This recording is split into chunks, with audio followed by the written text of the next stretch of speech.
Now, the tribunal investigating the bribery allegations against the Supreme Court Judge Justice Philip Tunoi continues with its hearing today.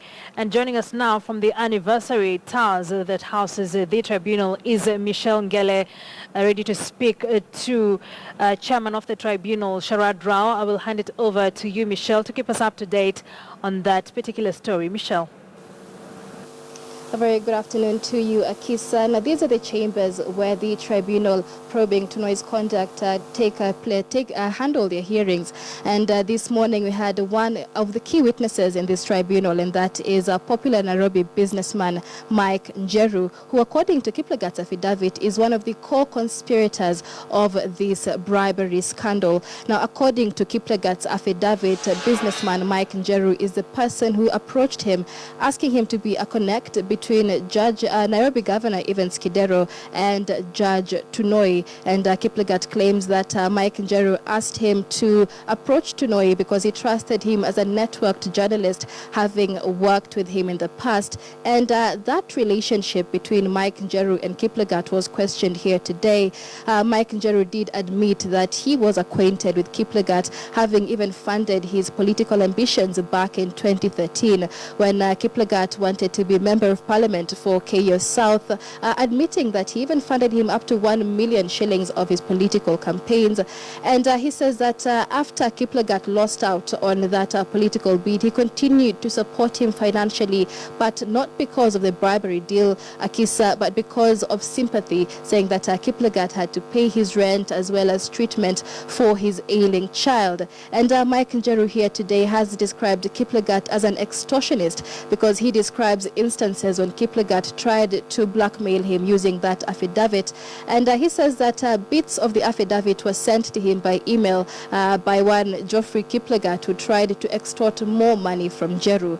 Remember, Kiplagat says that the first contact he had with Mike Njeru with regard to this matter here was in May 2014, and that is exactly 3 months before the Supreme Court went ahead and gave that verdict in favor of Kidero. Now, this hearing here, Akisa, has been adjourned to the 17th of May 2016, and we'll be speaking to the chair of the tribunal now, Mr. Sharad Rao, just to give us more details surrounding why this tribunal has been adjourned.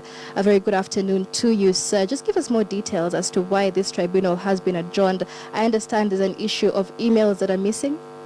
Well, as you rightly said, I think the person giving evidence before us is Mike Njeru, who is a key witness in this particular matter, because the witness is alleged, not this witness, but the person who has actually filed the original affidavit is alleged that it was him who approached him to speak to make contact with Justice Tunoi. I won't comment on his evidence, but what did come up this morning is an email that he received, or rather 2 emails that he received, which contained the copies of the affidavit which forms the basis of the complaint.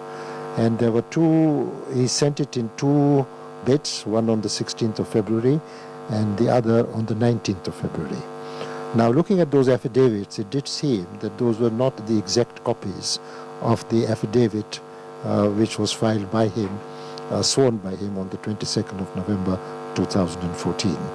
So mystery surrounds as to what is the document that Kiplagat sent to Mike Njeru.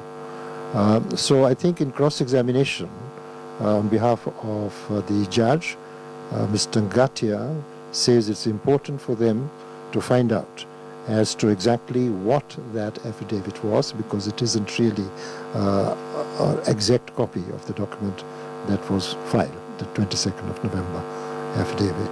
So looking at that, the witness was not able to produce the original email. And it's important now for the tribunal also to look at the original email and also to see whether what was sent to him is exactly a copy of the affidavit that Kiplagat filed on 22nd of November 2014. So the significance of that, at the moment I can't say what Mr. Ngatia on behalf of the judge is trying to get at, but as far as the tribunal is concerned, obviously the tribunal also wishes to know, because that email was attached by Mike Njeru to his affidavit when he appeared before the Judicial Service Commission. So that's important, and at the moment they are not able to trace it. And Mr. Gatia is not able to proceed with his cross-examination until that particular email, the original email, is traced. So they are looking for it, and apparently it's not been easy for them to get the original email. So they requested for an adjournment, which we have agreed. Unfortunately, Mr. Ngatia is not available till the 17th of May, so we had to adjourn to 17th of May because this witness is under cross-examination by Mr. Ngatia.